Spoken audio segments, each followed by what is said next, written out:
Hello students, today I shall discuss on the strain energy.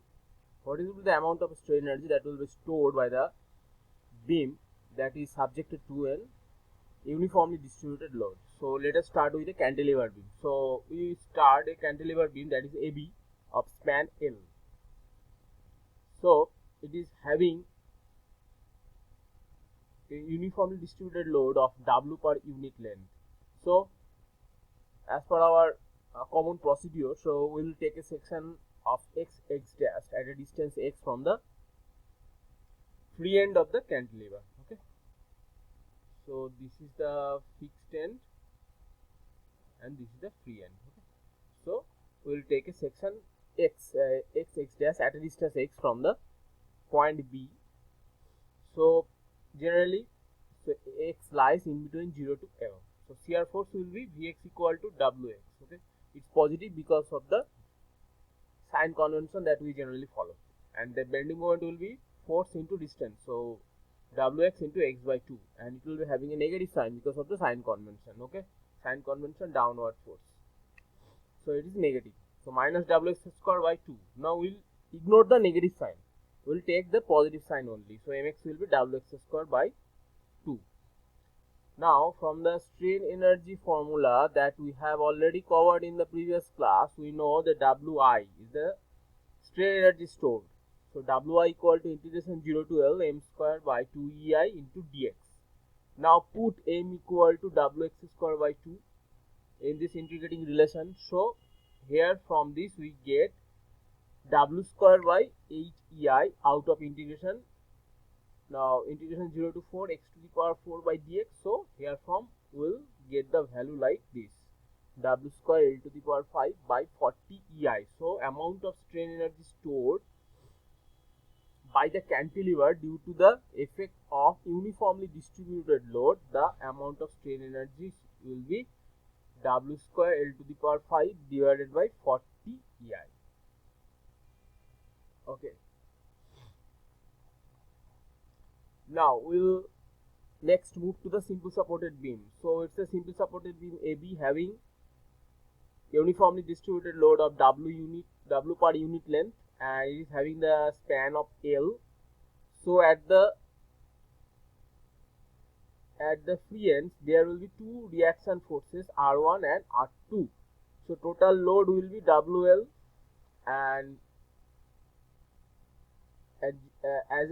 we know the WL amount of total load will be passing through the CG, that means the middle point of the beam. So we can say that the total load will be shared equally in these two reaction forces. So R1 equal to R2 equal to WL by 2. Now as per our common procedure, common practice, we will take a section x dash at a distance x from the right hand side of the beam. So x lies in between 0 to L. Now shear force Vx will be, just look at the right hand side part of this section, there will be two forces. One is the UDL, another one is the reaction. So UDL is working downward and reaction will be working upward. Okay, so W into X is a downward UDL force minus R2. So put the value of R2, will get the expression for shear force. Now for bending moment for these two particular forces, then force into distance. So Wx into x by 2. So here from Wx square by 2 it will be having a negative sign. So there is a negative sign, plus what will be the bending moment for the reaction force. So it will be WL by 2 into x. It will be positive sign because of the upward force. So we will take as a common from here W by 2 into x, and within bracket it will be L minus x. Now we know the strain energy stored by the beam is Wi integration 0 to L m square by 2 EI dx. Now put the value of m in this integration, we'll get the expression like this. So constants will be out of the integration, so W square by 8 EI will be out of the integration. Now within integrating boundary there will be 0 to L x square L minus x square dx. Now split L minus x square, so L square minus 2LX plus x square. Now After solving, after simplifying, we will get this expression integration 0 to L.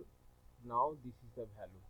So after simplifying, we'll get the value of L to the power 5 by 30. So final value is the W square L to the power 5 by 240 EI. So the amount of strain energy stored by the simple supported beam due to the effect of UDL is Wi equal to W square L to the power 5 divided by 240 EI. Now don't mess up with these two W. Wi.